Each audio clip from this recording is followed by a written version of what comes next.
The London Pride Parade this past weekend was disrupted by a group of so-called TERFs, trans-exclusionary radical feminists. London Pride, like Pride celebrations all over the world, is supposed to be about the LGBTQ community coming together to celebrate the ability to be themselves and to openly proclaim who they love. But this weekend the message ended up hijacked by a small group of self-proclaimed lesbian feminists who jumped out in front of the parade displaying anti-transgender banners and posters and handing out flyers with transphobic propaganda. They were booed by the crowd. But because they were in front of the official start of the parade, police did nothing and the group was allowed to walk the entire route. Afterward, London Pride condemned them and their message, saying, "The protest group showed a level of bigotry, ignorance and hate that is unacceptable. We reject what this group stands for. They do not share our values, which are about inclusion and respect and support for the most marginalized parts of our community.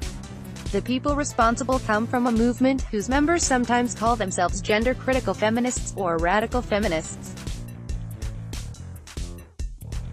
Most people know them as trans-exclusionary radical feminists, or TERFs, a name they originally created for themselves but now reject.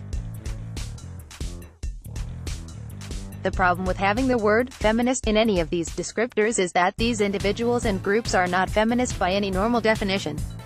Even if you leave aside their positions on transgender people and look at their positions on women's issues in general, they are extremely retrograde. And while TERFs might have started out as a tiny group of fading second-wave feminists who never quite got over the fact that women can be both heterosexual and feminist, the movement is now essentially a bought and paid-for tool of ultra-conservative religious groups in the U.S., opposed to everything that feminism normally stands for.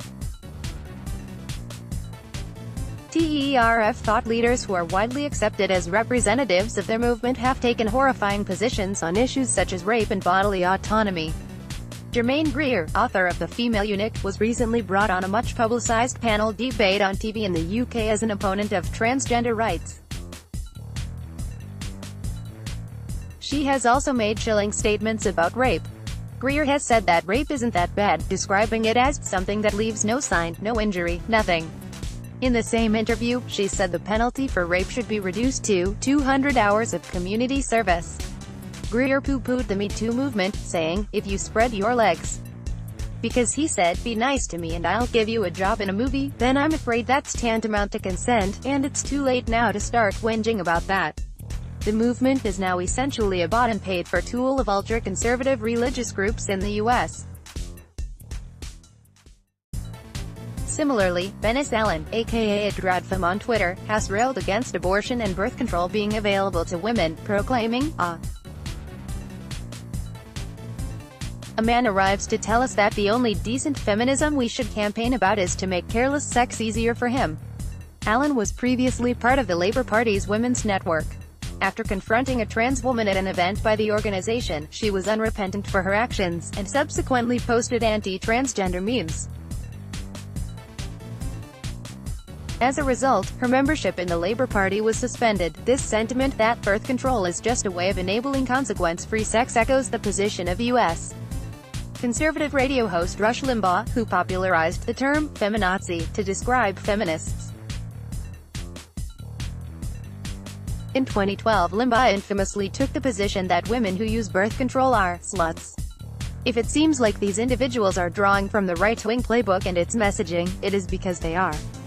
There is in fact a very good reason why the anti-transgender messaging in the pamphlets being handed out by the protesters at London Pride was virtually indistinguishable from the anti-transgender messaging in right-wing publications like The Federalist.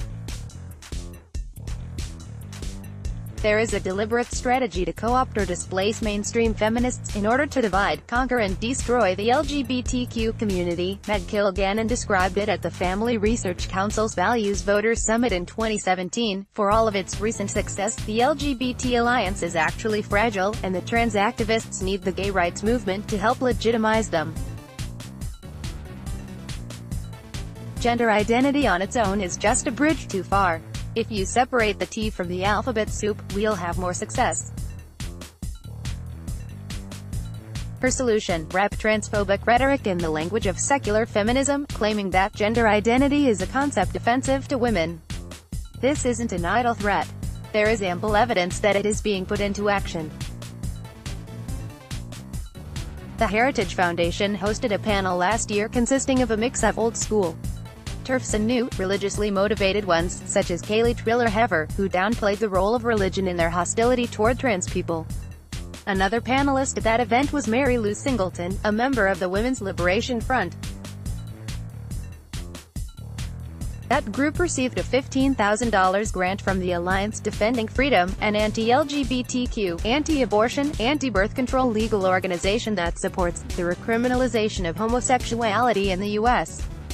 The grant money was used to fund lawsuits against transgender inclusive laws and policies. Meanwhile, the far-right news site Breitbart has given headline coverage to help Transgender Trend, another UK group, raise money through crowdfunder to spread anti-transgender propaganda in UK schools. These right-wing organizations don't try to hide their relationship with so-called feminists. Indeed, they proudly display it in order to create the illusion that both the left and the right oppose inclusion of trans people in society. In reality, only one side's interests are being represented here: the radical religious right. Real feminists, lesbians, queers and bisexual women should ask what sort of woman or feminist would align themselves with these right-wing organizations. They are all anti-choice. They all want to ban access to birth control. They universally want to overturn Lawrence v. Texas and allow states to make homosexuality illegal again. They want to overturn Obergefell v. Hodges, and Roe v. Wade. They want to ban same-sex adoption. They all are hostile to fair pay for women laws. They oppose women working outside the home. They are all hostile to the Women's March and Me Too. They are fake medical organizations and anti-LGBTQ and anti-choice hate groups. They have cheered the assassinations of abortional providers. They are publications that have published horrible things about women, such as, "Does feminism make women ugly?" This isn't a choice between transgender people and women. This is a choice between trans people and right-wing organizations pretending to represent women. And you are deluding yourself if you think these right-wing organizations will not be coming for queers and cisgender women next. They have said that's exactly what they plan on doing. The religious right has been explicit in laying out its plans to divide and conquer the LGBTQ community. They have been explicit that they are co-opting feminism and using TERFs and anti-transgender, feminist organizations as a fifth column to attack trans people. This is why, when Venice Allen and others tried to take the anti-transgender movement on the road to Ireland earlier this year with a series of events, Irish feminist organizations rejected their efforts to infiltrate their movement in an open letter from 11 LGBTQ and women's organizations, where the Irish organizations asked, were these UK feminists when they were fighting for the right to choose? Where were these feminists when their sisters in Ireland took to the streets for a demonstration in support of abortion rights on March 8, 2018? We do not need you here. We have not had your support in our fight for. We neither want nor need your lecture tour. You're not welcome here. Whether they knew it or not, the protesters in London this weekend were advancing the agenda of the religious right in the US. Real Irish feminists on the front lines of women's rights in Europe haven't taken the bait, neither should you. Brintan Hill is the author of the forthcoming Everything You Ever Wanted to Know About Trans But Were Afraid to Ask. Also on HuffPost Opinion, it's now up to Senate moderates to save the Supreme Court. Opinion, Trump's travel ban is already hurting America's medical system. Opinion, Trump is giving Democrats everything they need for the midterms. Download.